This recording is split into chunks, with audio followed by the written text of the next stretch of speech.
Hello and welcome to the Long Talk here on New Zealand Sports Radio, and a really cool one coming up today, talking all things NBL with the CEO of NBL, Justin Nelson. We'll be talking, yes, basketball and more basketball, and maybe some other things on the way, because he seems to have had an interesting or a different journey, definitely for sports administration, than a lot of people I've talked to. How are you doing, sir? Oh, I'm very well. Thanks for having me. Great to be here. And managed to get some sleep recently, because it's been very, very busy trying to get things organised to get things up and running. Yeah, look, been long days, and look, it's great that we've got something up and running. I think the big message in everything out of what we've been through is it's a changed world. It's not just changed for basketball; it's changed for every sport and every business and every part of our lives. So, you know, sport is just a small part of it. It's an important part of it. It's something that people enjoy, but we've definitely had to go about changing how we do things, and we think we've come up with a really good model to do what we can in the circumstances that we're in. Absolutely. But before we get on to that, let's wind it all the way back to when it was very, very different. What was your first sporting memory? Oh, wow, it's a good question. I'm Melbourne born and bred, so you know, I'm pretty biased in saying that I've lived the majority of my life in the sports capital of the world. It's an amazing city to grow up in, because you're basically thrust into sport being a religion. As a Melburnian, you widely recognise sport as being a part of everyday life. Whether that's competing or watching or listening or hearing, or just being around other family members and friends who are involved in sport. It's an incredible culture. And I think about what I do these days and what I've done through my career. I'm very lucky to have come out of a city like Melbourne. First sporting memory, look, I love AFL, as a lot of people in the southern states of Australia do. I grew up supporting a team by the name of South Melbourne, who played in the VFL as it was then, and they were the first team to be moved to an interstate location. They're now known as the Sydney Swans. Oh. And that was back in 1982. And that was essentially the start of what moved from the Victorian Football League to the AFL as we know it today. And I just remember as a kid, it was heartbreaking, seeing my team get up and move to another city, and other friends that I had who barracked to South Melbourne, got off the South Melbourne bandwagon and supported other teams, and I stuck with them. And I think that loyalty in sport was something that has stayed with me across my my sporting career. I'm a very loyal person in terms of being dedicated to the job at hand. And just that transformation of South Melbourne to the Sydney Swans, I'm still with them today, and still get as happy as I can when we win, and as angry as I can when we lose. It's a true sports fan relationship.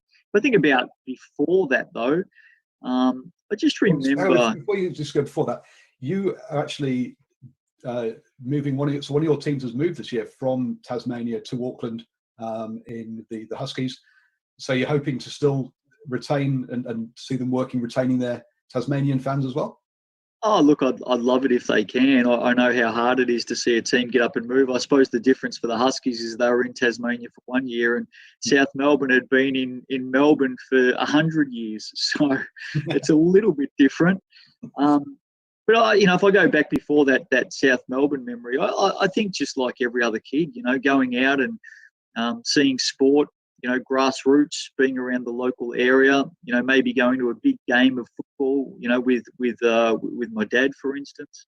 All of those things invoke great memories. I've got a real passion for motorsport, and I can remember as a youngster, 6, 7 years of age, my earliest sporting memories was getting up on that annual Sunday of Bathurst and sitting in front of the TV from 7 a.m. till 6 p.m. and literally just glued to the screen and watching greats like Peter Brock and Dick Johnson and they're probably my earliest memories. I think in sport, it was a wonderful time during the 70s and 80s, and as I've learned through my career, the sporting world has become just an enormous business, and that's been the biggest change for me. Yeah, it has. I was in Melbourne for the Lions tour, about 6-7 years ago now. Sure, maybe, yeah, about that. And just seeing all the AFL posts, even in primary schools Incredible. or preschools, so in nurseries called kindergartens, was just was amazing to see that. Yeah, so I'm not surprised the AFL was high up that list of your early sporting memories.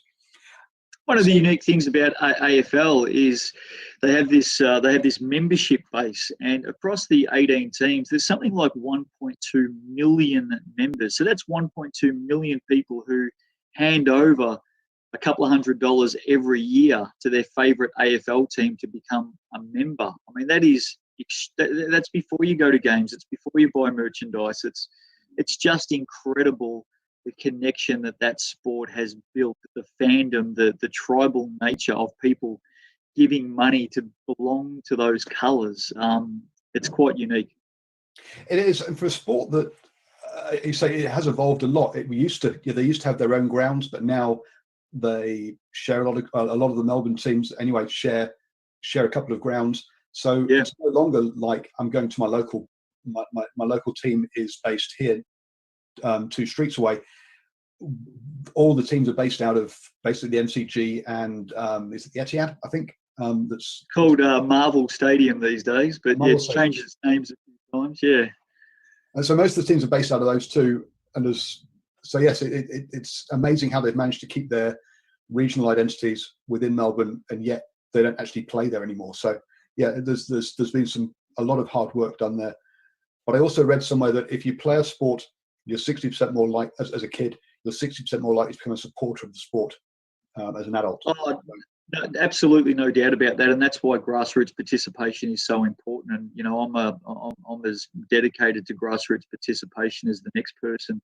I was around basketball a lot when I was a youngster, playing and refereeing and coaching and just being a part of that basketball culture back in the 80s, playing on outdoor courts on asphalt. Just those sorts of memories. Every time you fell over in a game of basketball back when I was a kid, it would end up in a graze and blood coming out of your knees or your elbows or something like that. So it's definitely different these days. But look, there's no doubt if you are thrust into sport from an early age, it sticks with you for life, and that's why the great medal or the great tag that I'll always, have pinned to me somewhere is the fact that I'm born and bred in Melbourne. That's my home place, and you are born into sport. It's the way the city is. It's the culture that you're brought up with. And so, okay, so you've been involved in, you used to play, and you said referee basketball in your younger days? Yeah, I did. It's how I earned a little bit of money on the side, and I enjoyed it. It was good for fitness, and certainly got me in and around the game, and knowing a fair bit. And look, to be honest, I think my involvement in basketball more than anything else. I mean, I played football and played cricket, and those sorts of things. And I think my involvement in basketball, for me personally, was probably the thing that saved me from going, down a pretty bad path at one stage when I was a youngster. In my teenage years, I left school when I was 14, so that's year 9. Went out and worked full time, and not a lot of people know, but I became a father for the first time at 17 years of age. And by the time I was 37, I had 5 grandkids, I think, at that stage. Oh, no, so I had my first grandchild. Sorry, not 5, but 37. I had my first grandchild by the time I turned 37, and today I have 6 grandchildren. But in those early days, that sort of 14 when I left school, through to 17 becoming a father, which, very, very young, obviously. Sport was a great saviour. There's no doubt about that. I could have easily, during the mid 80s, gone off the rails, as a teenager, and I'm thankful that I had sport around me, and that involvement really kept me out of some bad environments or bad situations with the wrong people. And For me, I look back on my teenage years in sport as being a saviour for sure. It's helped me a lot. So as far as a career in sport goes, looking at your LinkedIn profile, it kicks off in around about 91. So what were you? So were you working in the 80s in sport, or were you working in other areas before No, you it's a really interesting story we're about to delve into. When I left school, I became a baker by trade. So I've actually got a trade behind me. I don't do much cooking these days. My wife doesn't like me talking about my baking days because it hasn't extended into my adult years. So I'm actually a baker by trade. And when I was 20, and by that time I had 2 children by the time I was 20. I had a friend who I'd met through football, through Aussie Rules football, local football, and we got to know each other pretty well. And he was actually commentating football on the radio, and he spoke to me and invited me to go along and be the third wheel on a Saturday afternoon on the radio. The special comments person, because the person they normally had wasn't available. And I declined and said, no, look, that's not for me. I'll make an idiot of myself, and no, thank you. All the best. Find somebody else. And I remember he came back to me about a day or two later and just said, look, I can't find anybody else. Could you please help out just this once? We would. And I said, yeah, look, okay, all right. I'll go into this radio box overlooking this football ground. And I said, whatever you do, just don't throw to me. Don't rely on me. I'm just here to help you out, but don't expect anything from me.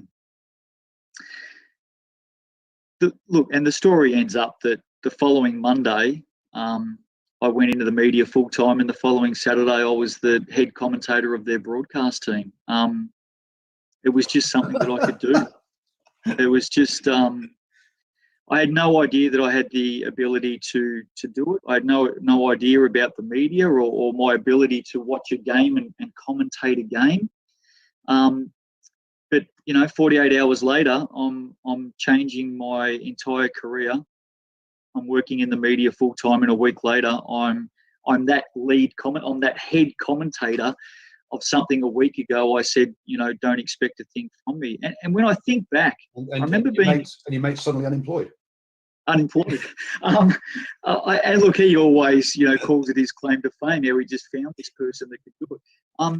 When I think back about it to my younger years, I remember sort of being, 9 or 10 years of age and running around in the street with a footy, with a football, an Aussie Rules football, by myself, kicking it to myself and handballing it to myself, and I would be actually calling the players, the stars of the game, my Sydney Swans or my South Melbourne Stars, and I'd be calling their names, handballing it and kick.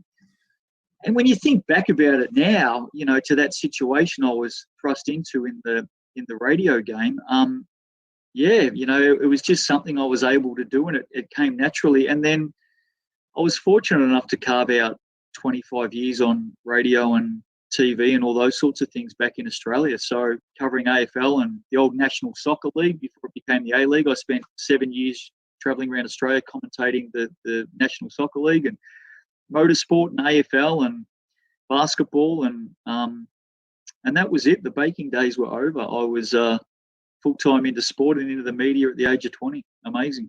And not having to get up at 4 o'clock in the morning or whatever to do the baking, you could lie in as well. I can see why. I can see the appeal. Yeah. Having talked, I don't know if you come across a guy called Nick Heath, who's a rugby commentator out of the UK, but he does a podcast called Q Commentator, and they delve into talks to different commentators, delves into the science or the art of commentating, and it's not as easy. I was going to say it's not as easy as it looks, but you managed to do it in one day. But there is an art to it of actually learning, being able to identify players, which is a big piece of it. Absolutely. And also of building yourself up and crescent. It's easy to get too excited too early with sport. And I guess again, he talks about the different types of commentary, like in a bit like the like a horse race. It's a start to finish, whereas an AFL, so a bit like your motorsport, will be a start to finish. You kind of have a where to peak, whereas with your AFL, your football, you have to learn the different tempo of the game, etc. So whilst it's very impressive to be able to pick it up, even if you have been doing it in your head or to yourself for many years. Yeah, look, it's a really good point. I always found that one of the things you had to get your head around very, very quickly was the difference between television and radio. Broadcasting or commentating a sport on radio is completely different to doing it on television. You need to respect the fact that the pictures tell a story, whereas on radio, you're telling the whole story. So you do need to talk about conditions and the weather and the wind and, the seagull landing on the ground and, all those sorts of things. You need to paint the picture. And I always found that the art to commentary, and everybody's got their own little nuances and niches, but I always found just pretend you're talking like we're talking right now. Just pretend you're having a conversation. Radio, you have to hold the conversation more so. Television, you can let some pictures do some talking, some expressions, all that sort of stuff. But don't lose sight of the fact that you're just entertaining. At the end of the day, you are literally just entertaining. You're hoping that the person on the other end is sitting back feeling like they're closer to the action. They're on top of the action. They're in the middle of the action because of the way that you're bringing that action to them. And to me, that's what it's always been about. Try and put that person, that viewer or that listener right in the middle of the ground, right in the middle of the court, right in the middle of the racetrack, whatever it may be. And if you can do that and they can experience that, they'll get a lot out of it. The other difference between radio and TV is also that they don't know any better on radio. So even if you make a mistake, they don't know. Just keep going with it. If you've missed, and that's what I actually love. I love radio the most. That is what I grew up on very, very early, and I do. Radio is my favourite medium, and it is because it's just so live and natural. Television, whilst I've enjoyed doing a lot of TV, it's manufactured. I mean, that's sometimes you're live on TV and you need to be very, very mindful, but it's scripted.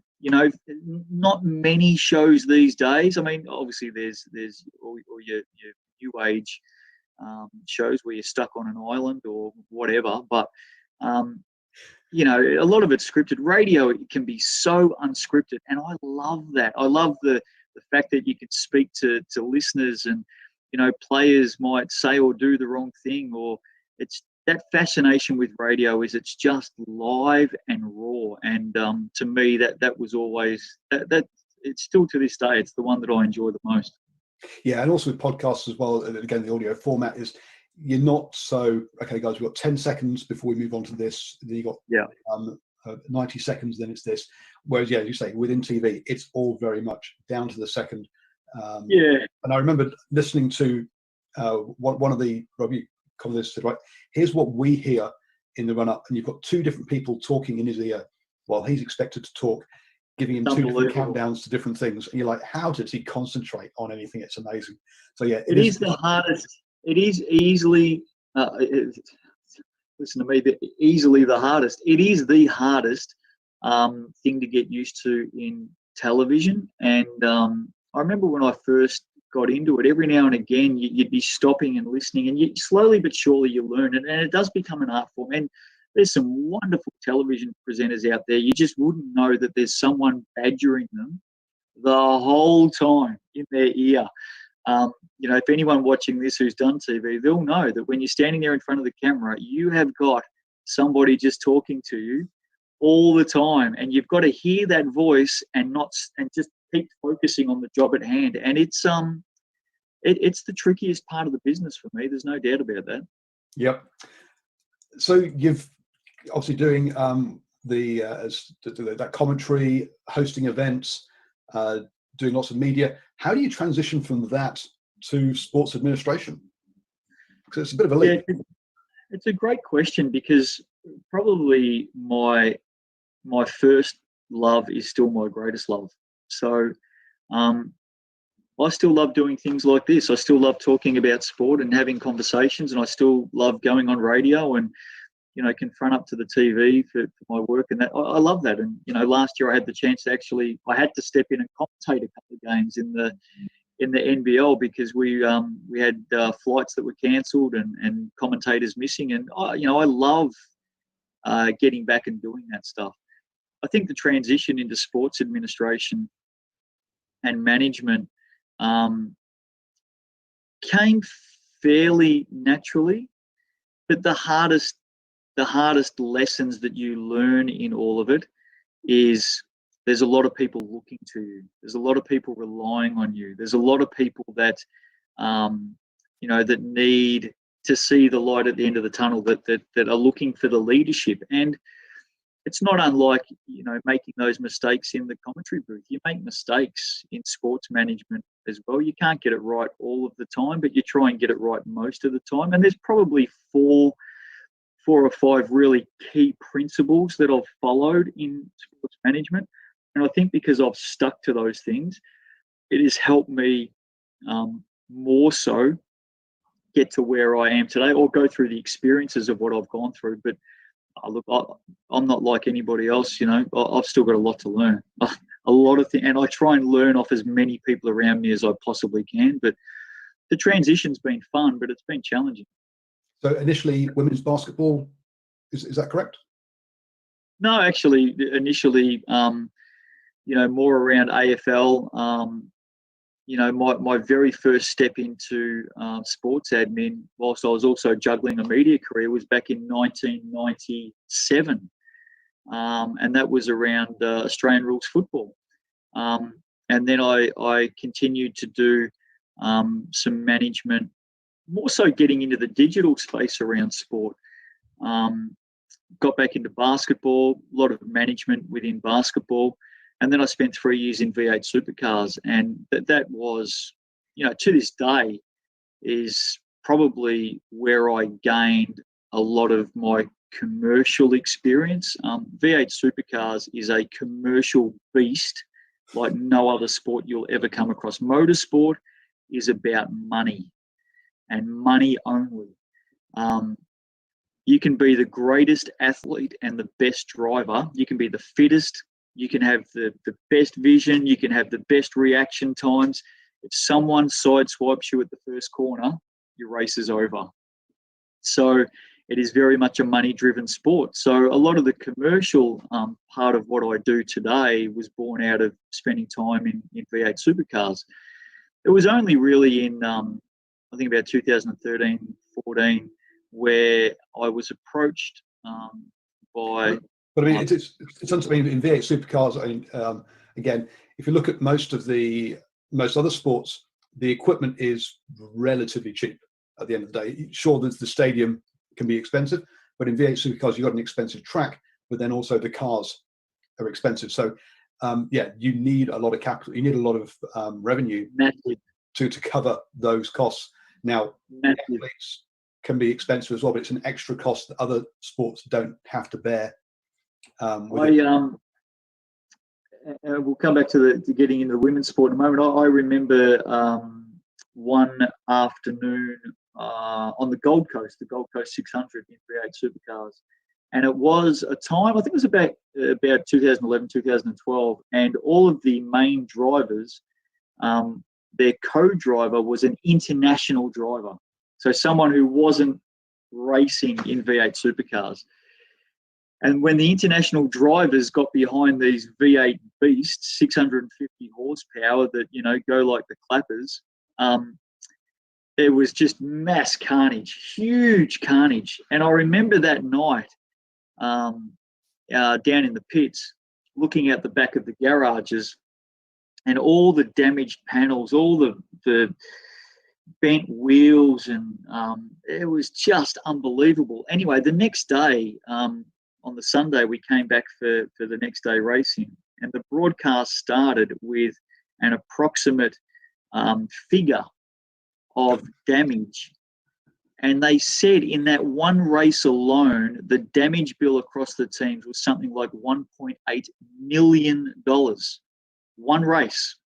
Ouch. Purely from these drivers just driving into the side of each other. So, yeah, it's commercial sport, and the big difference is you need a lot of money to go racing, but you need a lot of money to keep racing.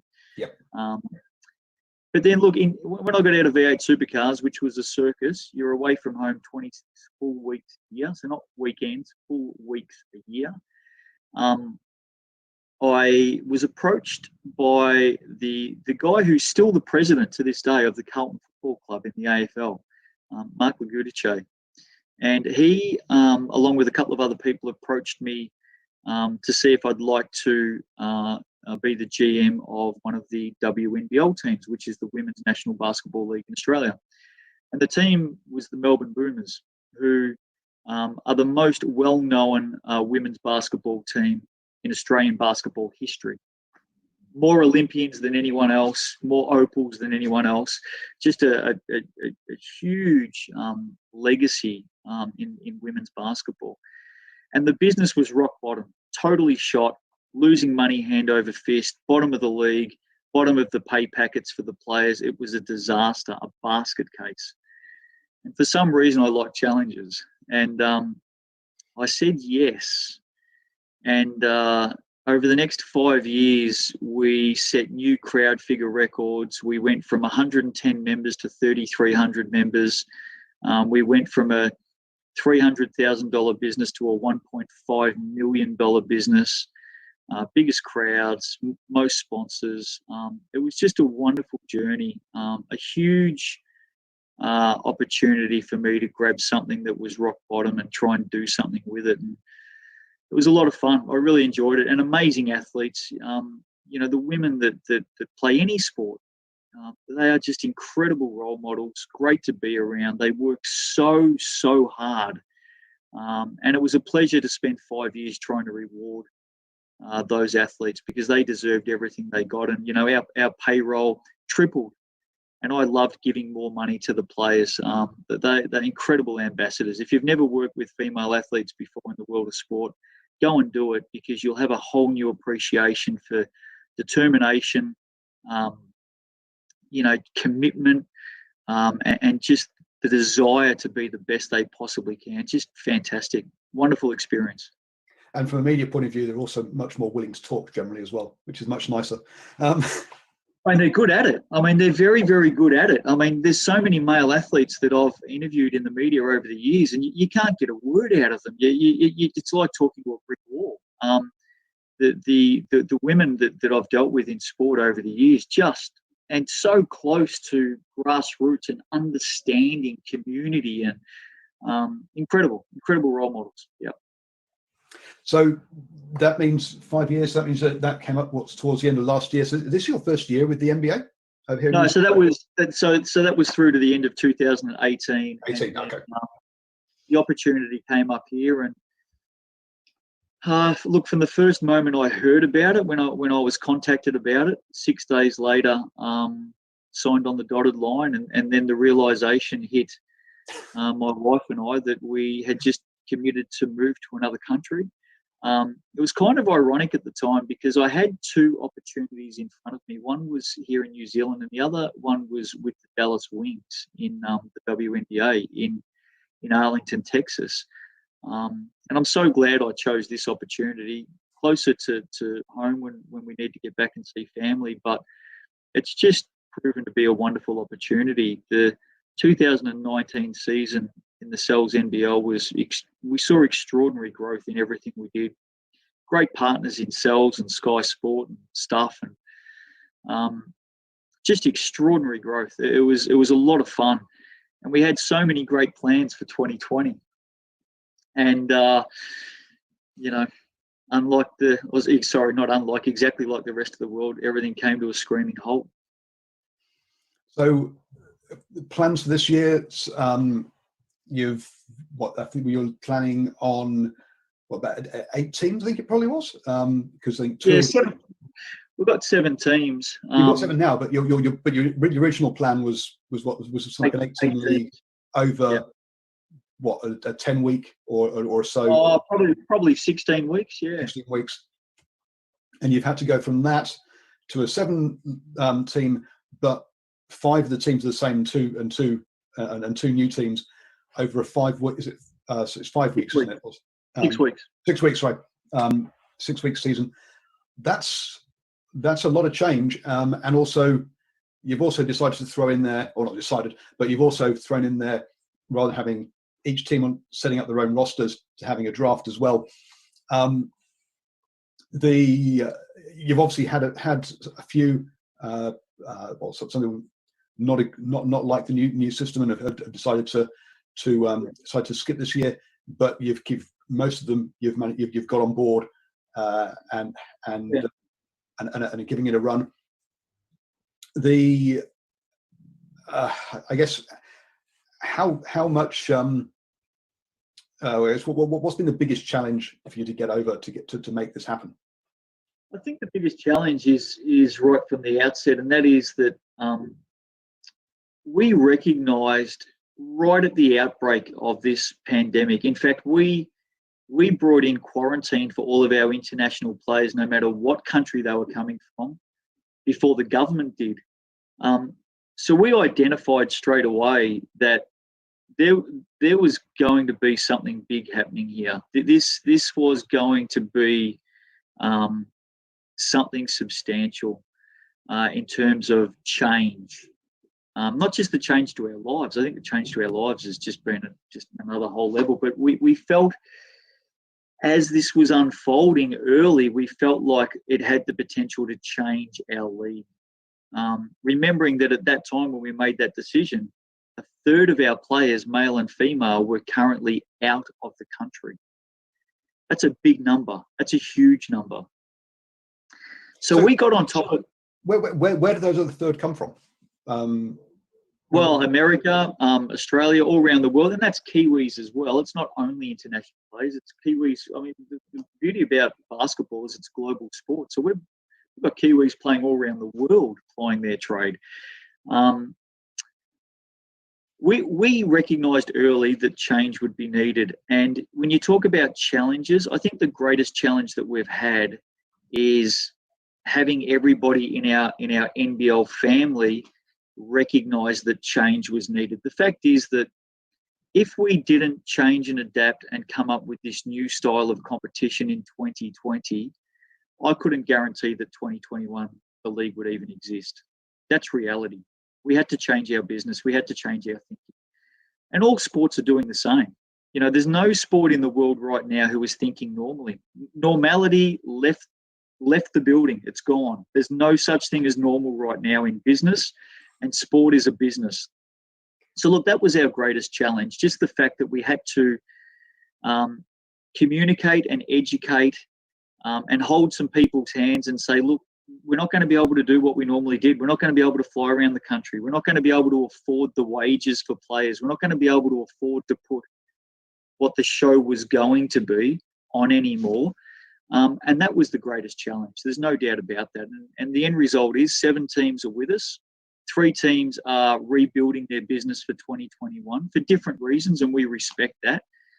I think one of the things I'm really looking forward to is in 2021, we're going to have 10 Cells NBL franchises, and that's amazing, incredible. The fact that we're getting on with 2020 means that we'll survive in 2021, and that's important for everyone.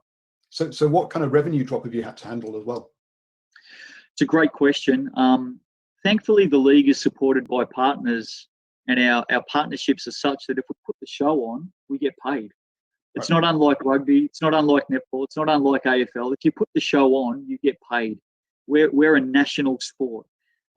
We're not community level. We're integrated with the community and we're connected to the community, but we've got deals across New Zealand and deals across the world where if we put the show on, we bring in revenue.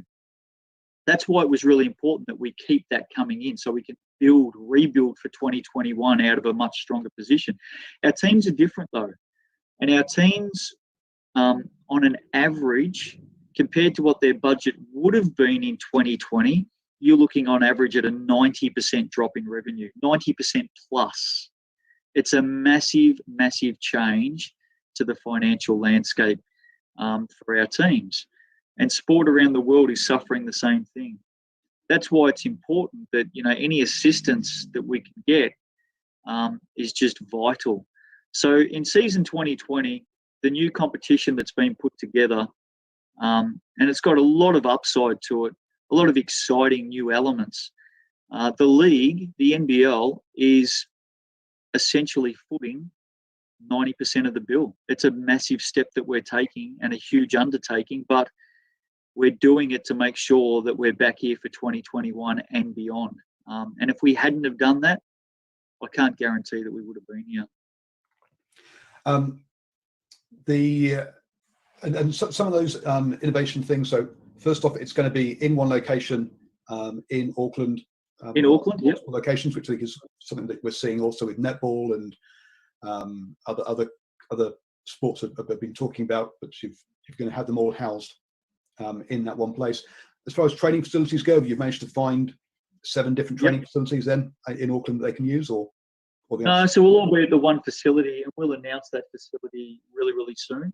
Yep. But we'll have a dedicated venue where teams can train. It'll also be the same place that we play.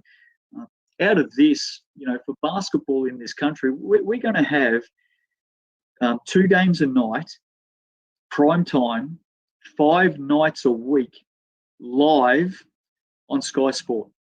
Now that is amazing for basketball in this country. It's a fantastic partnership that we've got. We are also about to announce an offshore broadcasting pay-per-view platform. So people around the world will be able to tune in and watch the Cells NBL. And at a time when there's little to no basketball, and it's a global sport played in more than 230 countries with billions of fans, New Zealand basketball, these Kiwis, our players, are going to be seen by more people than ever before. That is amazing. And not only that, but you've got players who have got fans in those other countries that'll want to see those players play because they've played in their local teams and have come back here as well. So there's other people you can use to promote the league outside of that to those people. And look, for the players, it's not just about fans that know some of the players around the world, but what a great way to put your resume forward. There'll be people in basketball around the world watching these players and going, hey, hang on a second, we need to look that player up. We need to, hey, come and have a look at this player. I've got no doubt that there will be Kiwis that will pick up international contracts in the future based on the fact that the whole world, the only games they're going to be watching are right here in New Zealand's NBL. It's an incredible opportunity that we have, and to think that we've brought this together and made it happen out of such a terrible situation for the world, it's something that we should all be really proud of. And now maybe I read this wrong, but the Saturday and Sunday games are going to be embedded on Stuff and the Tribe Sports app. So does that mean that they're free to air as opposed to the midweek ones will be obviously on Sky? Yeah, and one of the games on Thursday night will be on Prime TV, and so there's a lot of free to air component as well.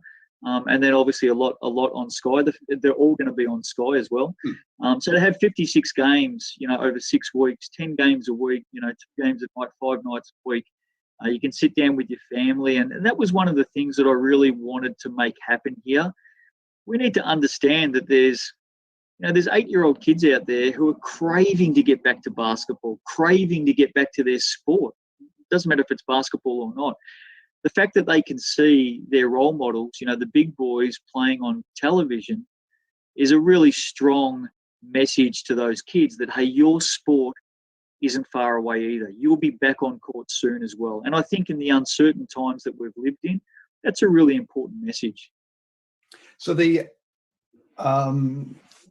so you mentioned briefly that you have some connection with grassroots, but is that, how much do you administer the grassroots, and how much is that sort of done by other sort of in New Zealand basketball, and how much does NBL? Is it just a professional organisation compared to a grassroots and community organisation? Yeah, look, I think the grassroots connection is for us in the NBL is more born out of what our teams do in their communities. Our teams do a wonderful job in their community. Players going out to schools and connecting with kids and working with charities and community partners. So the community connection, that grassroots connection in our regions, is more to do with the teams. Aside from the NBL, you've got Basketball New Zealand, and Basketball New Zealand obviously does a wonderful job across the country connecting with the community and getting people into basketball, as well as all the associations and the teams and the clubs out there as well. So my job for the NBL is more about making our top league for men and women. I mean, one of the great tragedies at the moment of this COVID-19 situation is we've also had to postpone our women's NBL. And we're working towards trying to get our women back on the court as well. No disrespect to the likes of netball. Netball gets a lot of funding for their elite level athletes, as they should. Our elite level women playing basketball, some of them ply their trade right around the world. The funding that comes through for women's basketball in this country, I'm an outsider coming from Australia, it has to lift. It has to pick up. Our female players are exceptional. Again, no disrespect to other sports that are played in 15 countries. Basketball is played in 230 countries.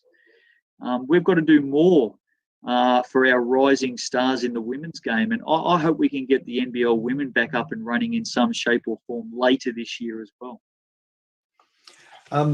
And part of that is down to funding models that High Performance Sport has, or High Performance Sport New Zealand has, which is you basically have to be top 10 or medal prospect to get the funding. So that's one of the struggles is going to be trying to get that women's team. All I know is our men are ranked around the top 20, and when you're ranked around the top 20 in a field of 230, that's not bad. That's pretty good. Yep. There's no gold medal that comes with there've been World Cups, all the time. They're in the top 16 in World Cups, and you don't get a medal for finishing 12th. But when you finish 12 out of 230, that's a pretty good effort. Very true. Very true. Now, New Zealanders are not going to be used to a draft kind of situation, but you're putting a draft in there. Now, I can see how it's going to work this time because you're based in one location, so you don't have to worry about sort of people having to move home to teams, which makes it easier.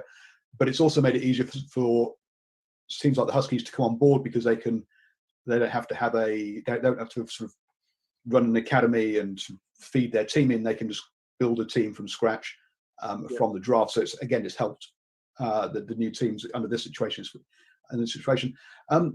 So when are we going to see that happen? I believe it's going to be on. You're hoping to have it sort of televised a bit in a sort of smaller version of an NBA kind of draft. A little bit smaller. It'll be broadcast. We'll have those broadcast details for everybody soon. It'll be held on Thursday, June 11. Player registrations are about to open up. The whole premise of the draft is, as we started to understand, we had to change. And again, that's the single biggest thing people have to get their head around. There's no more normal. So as we got our head around the fact that we had to change, what our teams were telling us was, especially for the smaller regions, they needed access to a player pool. They can't get imports in from overseas. They may not be able to access all of their local stars because of school, because we're going away for 6 weeks, because of full-time work. So they needed a pool of players that they could tap into. So that was the first thing. The second thing was, unlike any of the previous 38 years in this competition, every team is putting in the same amount of money, exactly the same. There's no rich teams, poor teams, middle teams, we can spend this, we can spend that. That's gone. So every team had to be treated equally and fairly. And we also want to make sure we put on a great product. So when the viewers sit down and sitting in their lounge rooms and watch games, they know that it's going to be competitive. They don't know who's going to win. They're engrossed in the game because they're there right to the end, because it could go either way. And for us, the draft made the most sense to satisfy those things that we were trying to achieve. for the teams and for the product. So we came up with the concept of the draft. And right from the start, Paul, we thought people would have a lot of interest in it. To be honest with you, since we announced it, that interest is 10 times greater than what I thought it would be. It has been off the charts. From the time we announced it last, when was it? Tuesday, that this is the competition and this is how it would look. By that night, before I went to sleep, I had 21 emails from people around the country asking me how they register for the draft. Even though that we'd explained there'd be a process and we'd announce it. So 21 people had gone and found my email address and emailed me, showing me their CVs and I've played here and I've played there. And that was before we'd even talked about what the draft rules were or put that out publicly. And that was probably the biggest thing for me. We thought people would be interested in this unique change for one year. 1 year. That interest level is tenfold what I thought it would be. It's quite amazing. So to give people an idea, there's we've got 7 teams. It's 10 rounds of drafting for each team. So 7. There's actually 12 rounds because the last 2 rounds, okay. You pick the last 2 rounds. You pick 2 emergency players. If you have injury or illness, you can bring those players in. So there's actually 12 rounds. Okay, so that's 84 players in total. 84 players. And you're saying basically a quarter of that had told you within basically a couple of hours of your announcing that they want to get involved. Okay, that's pretty good interest. Moving. One of the unique things, Paul, if I think back to AFL, is, and we expect this to happen. In the AFL, they have a draft every year. They've had it for 25 years, longer, and they open it up to anybody. So even though there's only about 80 players selected, every year they've got like 1,500 people in this draft pool. And what's happened over the years is, middle-aged blokes just register, because you can only register once, right? They register for the draft so they can tell all their mates about that year that they were in line, to be picked up by an AFL. They were no chance whatsoever. And I think that's one of the great fairy tales and pieces of nostalgia that we can actually see happening in the 2020 Cells NBL. It wouldn't surprise me if we've got a few hundred people to pick from, because people are going to be able to say forever and a day, that year in 2020, when the Cells NBL had a draft, I was in the draft pool. I was there I didn't get selected. I could have been pick 85. I can see that happening, and I like that. I think there's a little bit of a fairy tale connected to that. Some good conversations over a beer at a local bar happening right around the country. Fun stuff. If I see your name on that draft pool, Paul, look out. I'm thinking about it already. Is there a cost to enter the draft now? I've got to ask. Well, based on what I just said, it'd be good if there was. No, absolutely not. No, you can go to the the NZNBL website, nznbl.basketball. All the details are there. You can get on and register. Registrations close on Friday, June the 5th. And that's the draft pool. The more people, the better. It's league rules. You have to be 15 or over. Obviously, we're talking about the Cells NBL men's competition here. Yep. Hope we can do something for the women later on in the year. I've got no doubt we're going to uncover some rough diamonds, and we're probably going to leave some rough diamonds behind as well. But that's okay. See, all you need now is a combine as well, where people can turn up and show, and because otherwise it's just proof. I might have to put in I don't know what your fraud charges are like as to how wild I can make my claims. Hey, wait until I publish the phone numbers of the 7 coaches and tell everyone in the draft pool to start ringing the coaches. That'll be fun. I can see them, throwing their phones away and getting new ones very quickly. Wow, that sounds like fantastic. If you want to have some more details on it, the Limited Minutes podcast have gone through the details of the draft very well. It's a very good listen to, so go have a listen to them. And all the draft rules are explained on the nznbl.basketball website now as well. So you can go on there and you can read all about what the rules are. Because the other interesting one is that you've got amateur players as well in the draft, because some of the players are looking to go over to the USA to play, to get college scholarships, and to do that they can't be professional players. So it's interesting. You're going to have professional players drafted, and then also a number of amateur players drafted as well, who are basically the future stars of New Zealand basketball. Yeah, they are, and the those players will sign an amateur player agreement, so they've got something to hold on to and hold their status. I think the other group that everyone is genuinely excited about are the players that have just come home from college.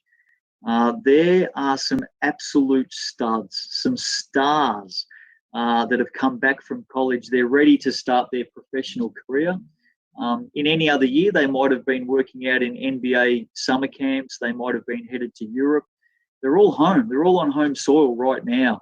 And some of these guys are stars in the making. They are the next lot of Tall Blacks. We've got a Tall Blacks international window coming up in November against Australia and Hong Kong. This will be the only competition that our Kiwis get to play in before then. And the Tall Blacks coaching staff, they're going to be watching on. There's some young bucks coming up, and they want to play for the Tall Blacks, so look out. Yeah, so there's going to be some really interesting ones. So just because someone gets drafted in the 7th round, which is sort of the last professional round for the 3 amateur ones, they might actually be one of the top players because hey, they haven't had the opportunity yet to show it. But they're going to be in the top 50, aren't they? They're going to be in the top 50 across the country. So that's that's the number to it. Yeah. So watch that. That's going to be a great evening. I guess the only sort of complication I can see here is that some of these players will have been on contracts with their clubs for X amount. And as you said, with 90% drop in revenue, they're going to get less through the draft because there isn't the cash this year. Has that been all worked out with all the players as to how that is handled? I think it's the hardest thing, Paul, in world sport right now. I can't speak on behalf of everybody in their own personal lives, but there's a lot of us, myself included, who have taken pay cuts, have had to step back in order to keep going forward. And in sport across the world, the same thing's happening. It was announced in Australia not that long ago when the Australian NBL players are taking 50% pay cuts. They're taking more in other sports. My focus from the outset in this was, what can we do that is financially economical without sinking everybody's business that could get our players back to work. I want to have 84 guys going back out there and doing what they love. I want people getting back to work and earning some money. If I could pay them more, or if the league could pay them more, or the teams could pay them more, or we could do anything, we absolutely would. It's a changed world, and we're throwing everything we can at this competition to keep the league alive for the future. I read a really good quote out of the AFL a few weeks ago, where a past player said, it's up to today's players, this current crop, and he's talking about AFL players, to make the sacrifice in order to ensure that the game is there for future generations. And that's a hard thing to say, and it's a hard thing to do. But it is very, very true of the world that we find ourselves in right now. We have to make sacrifices. They're not easy sacrifices, but if we don't do that, whether it's sport, business, school, hygiene, social distancing, contact tracing, we have to make sacrifices today in order to assist our future generations. And it's a really important job for everybody, including athletes. Absolutely. I must say, you're going to be one of, as you say, the only one of the very few basketball leagues in the country, and one of the very few in the world. In the world. Sorry, that's what I meant. In the world, yeah. One of the very few sports in the country who are going to go live, and with between yourselves, Super Rugby and netball, I think we're going to be pretty much up to sports pretty much every night of the week. So thank you for getting back up and running, because we are dying to watch some sports. Someone asked me the other day, Paul, who's responsible for this? You know, is it you and the NBL and the teams and the people who are responsible for the Cells NBL, for Super Rugby and the netball competition coming back are the people of New Zealand. It's as simple as that. The people of New Zealand did the hard yards. They followed government regulations, Ministry of Health regulations. They stayed locked up. They lined up outside supermarkets. You know, they did everything that was asked of them. The reason we're coming back is because of the people of New Zealand. It's as simple as that. If the community hadn't have done everything they possibly could to eradicate ourselves of this virus, we wouldn't be coming back and playing. Neither would netball, neither would rugby. So who's to thank? The people of New Zealand are the people to thank, no question. So well done, everyone. We have had a fantastic result with that. But also, look, you and the other people who've helped you organise this, the various clubs, Sky, and other people have also put in an awful lot of work to make this coming back. So well done also to you guys. Thank you very much. Any other final comments? Otherwise, just thank you. And actually, what's the best website for that information again, please? And then also to watch it on Sky. nznbl.basketball. You know, you can at NZNBL for Facebook, Twitter, Instagram, all those sorts of things. Your local team, you know, if you follow a Cells NBL team, you know, have a look at their messages and what's out there as well. It's just going to ramp up over the next few weeks. The you know, the interest leading into that draft is really unique. A lot of people are starting to strategize already and talk about pick number one and, you know, which team gets pick number one. And again, all of those rules are currently at nznbl.basketball, so check that out. But I'm looking forward to it. I think it's going to be good to just the chance to sit in your armchair with your family and turn the TV on. And if you're a basketball fan, watch basketball. You know, I think that's hopefully it brings us back to a level of normality, albeit a small piece, but hopefully we can entertain people and get a smile back on their faces. That's what we want. So, hey, thanks for having me. Much appreciated. It's been a lot of fun.